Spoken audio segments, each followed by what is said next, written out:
Je suis Léna. Avant que je ne vous raconte mon histoire, aimez la vidéo s'il vous plaît et abonnez-vous. Maman était un top modèle. Mais après ma naissance, elle a pris du poids. Elle est devenue mère au foyer et puis papa nous a abandonnés quand j'avais 3 ans. Elle pleurait toute la journée et elle se goinfrait de glace. À chaque fois que je pleurais, elle me donnait de la glace aussi. Mais avec le temps, j'ai continué à manger comme ça. Même après que ma mère a dépassé sa dépression, perdu tous les kilos et repris le mannequinat. Un jour, j'imitais ses poses devant le miroir, quand elle est entrée en riant. Maman, qu'est-ce qui te fait tellement rire? Je vais être mannequin un jour, comme toi. Oh, pauvre bébé, pourquoi tu es si bête? Le mannequinat n'est pas pour tout le monde. On trouvera un truc où tu es bonne, mais je doute que ce soit ça. C'était méchant. Mais quand elle est partie, j'ai discrètement pris ses talons et j'ai répété ma démarche. Et quelques minutes après, j'en ai cassé un. Je l'ai collé et je l'ai remis à sa place. Maman a commencé à partir en voyage pour le travail. Elle a donc embauché une nounou pour moi. Les années se sont écoulées et la nourriture est devenue ma manière de gérer mes émotions. À chaque fois que j'étais triste ou stressée, je me goinfrais. Quand je suis arrivée en quatrième, j'étais ronde. J'étais intelligente et j'avais de bonnes notes, mais tout le monde se moquait de moi à cause de mon poids. J'ai même changé d'école, mais les choses ne se sont pas améliorées. Parce qu'ici, j'étais invisible et c'était terrible. Jusqu'à ce qu'un jour, Freya, la fille la plus populaire de l'école, est venue et elle s'est assise à côté de moi. Hé, tu es la nouvelle fille ici, n'est-ce pas? Tes cheveux sont tellement beaux. Elle a commencé à s'asseoir avec moi tous les jours et on est devenus de très bonnes amies. Maintenant, soudain, les garçons me remarquaient, mais seulement parce qu'ils voulaient se rapprocher de Freya. Je suis devenue la coursière officielle pour toute chose qu'ils voulaient lui donner. Donc un jour, quand ce garçon mignon, Sheldon, m'a donné des fleurs, j'étais choquée quand il a dit qu'ils étaient pour moi. Est-ce que c'était une sorte de blague? Mais il avait l'air sincère, et puis il m'a demandé de sortir avec lui. Durant les quelques semaines qui ont suivi, j'étais sur les nuages. Mais une fois, on est sorti dîner, et j'ai soudainement senti la chaise lâcher sous moi. Et je me suis écroulée par terre. Je voulais simplement disparaître, mais Sheldon s'est complètement déchaîné contre le patron. Ma petite copine aurait pu se blesser. De quoi sont faites ces chaises? De cure-dents? Puis il nous a donné un énorme repas gratuit, et on a mangé dans la voiture. J'aimais qu'il me défende comme ça. Le lendemain, je suis allée à la salle de gym de l'école pour le chercher. Mais je me suis soudain arrêtée quand j'ai entendu Sheldon. Les gars, combien de temps dois-je rester avec ce bébé éléphant?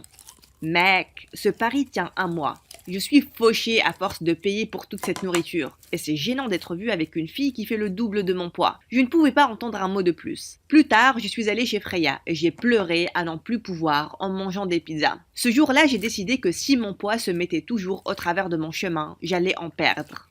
Les vacances d'été ont commencé et j'ai dit à Freya que j'allais partir à Paris avec ma mère. Mais j'étais à la maison. Et ma nounou m'a aidé à faire un régime et à faire du sport. Et rapidement, j'ai perdu beaucoup de poids. Quand j'ai repris les cours, je pouvais sentir les sourires et les yeux de tout le monde en ma direction.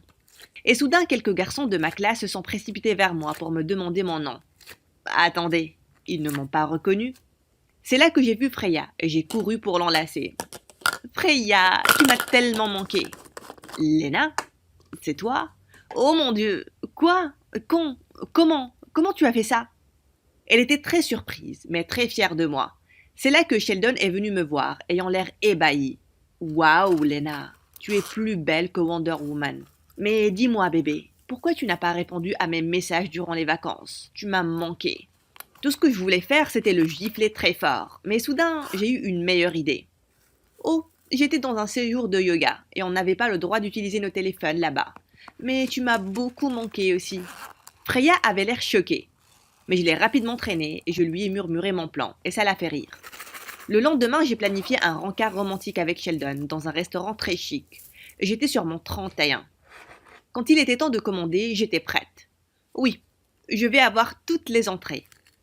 3 homards, 4 steaks, un saumon de poché, et bon, vous pouvez nous apporter tous les desserts sur le menu?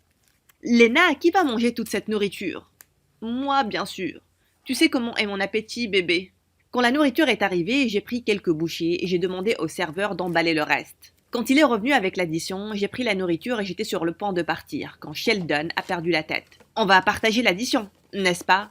Non, ça coûte cher de sortir avec un bébé éléphant. Aussi, il est temps que tu paies pour avoir été un vrai débile. Je lui ai jeté un verre de jus au visage et je suis partie. J'ai donné la majorité de la nourriture à des sans-abri et le reste, je l'ai partagé avec Freya pendant que je lui racontais tout ce qui s'était passé au rencard. Sheldon ne s'est plus jamais approché de moi, mais ma popularité à l'école a explosé du jour au lendemain. Tellement de garçons me demandaient de sortir avec eux que je ne tenais plus le compte et les invitations aux fêtes pleuvaient. Un jour, durant le déjeuner, j'ai reçu un message d'un nouveau numéro. C'était le nouvel italien à l'école qui faisait baver toutes les filles. Viens à ma fête d'anniversaire ce soir, bellissima. C'est réservé aux bombes. Je suis allée à la fête. Il y avait un grand écran montrant des photos de bébés de cet Italien. Tout le monde les trouvait mignons. Mais soudain, l'écran est devenu noir. Et ce qui a commencé à être affiché après m'a choquée. C'était une chaîne YouTube appelée Une grosse qui mange le monde. Et c'était des vidéos de moi. Dans l'une, j'étais vraiment triste et je me goinfrais avec des spaghettis. Et dans l'autre, je pleurais et je mangeais de la pizza. Oh mon Dieu, quoi? Il n'y avait qu'une seule personne capable de faire ça. C'est là que Freya est apparue derrière l'écran. Hé, petit Italien, cette fille avec laquelle tu parles, Lena, c'est elle. Tu vois comment elle ressemble à un gros sac de patates tristes? Je ne sais pas quelle opération elle a fait pour perdre du poids, mais souviens-toi, ce n'est qu'une histoire de temps avant que quelque chose ne la rende triste et qu'elle se mette à pleurer et à manger de nouveau comme une baleine. Tu es sûr que tu peux gérer ça?